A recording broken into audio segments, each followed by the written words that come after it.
Mummy கர்ம என்ன இப்படி நாறுது? பயங்கரமா பசிக்குது மீ. இன்னைக்கு பல்ல விளக்குனே இல்லையா? பாத்ரூம்னா வாய் ரொம்ப நாள் அடிக்குது. நான் என்ன மீ பண்றது? என்னதான் பல்லு விளக்குனாலும் இந்த பேட் பிரீத் மட்டும் போகவே மாட்டேங்குது. சரி இன்னைக்கு ஒரு வழி இருக்கு வா. இன்னைக்கு இருக்குடா உனக்கு. என்னது இது? இத வச்சு பாத்ரூம் தேய்க்கிற மாதிரி தேய்க்க வரும் பல்ல. மம்மி ஏற்கனவே பல்லு கூசுது, ஈல இருந்து ஒரு ரத்தமா வருது, இதுல இது வேறயா? இதெல்லாம் எனக்கு வேண்டாம். வாடா. என்ன ஒரே சத்தம்? மம்மி என்ன பண்றீங்க? எல்லாம் பேஸ்ட் யூஸ் பண்ணி பார்த்தாச்சு, ஒன்னும் நாத்த போன மாதிரி தெரியல. அதனாலதான் பீச்சிங் பவுடர் போட்டு நல்லா தேய்க்கலாம்னு முடிவு பண்ணிட்டேன். இதுக்கெல்லாம் எந்த அவசியமும் கிடையாது.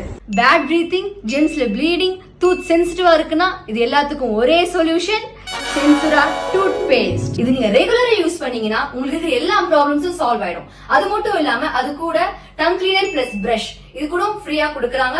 காம்போ ஆஃபர் போயிட்டு இருக்கு. And ayurvedic and medicated and made by dentist. அது மட்டும் இல்லாம இந்த ப்ராடக்ட் அமேசான்லயும் அவைலபிளா இருக்கு. என் டிஸ்கிரிப்ஷன்ல லிங்க் கொடுக்குறேன், போய் லிங்கை டச் பண்ணி போய் ஆர்டரை பிளேஸ் பண்ணுங்க. அண்ட் ஒன் மோர் திங், உங்களுக்காக ஒரு பெரிய ஆஃபர் போயிட்டு இருக்கு. பை 6 get 10 அப்படிங்கிற ஒரு காம்போ ஆஃபர் போயிட்டு இருக்கு. சீக்கிரமா போய் உங்களோட ஆர்டரை பிளேஸ் பண்ணுங்க. ஹாப்பியா இருங்க. தேங்க் காட், இன்னில இருந்து எல்லா ப்ராப்ளமும் ஒரு சொல்யூஷன் வந்துச்சு. Thanks for Sensura paste.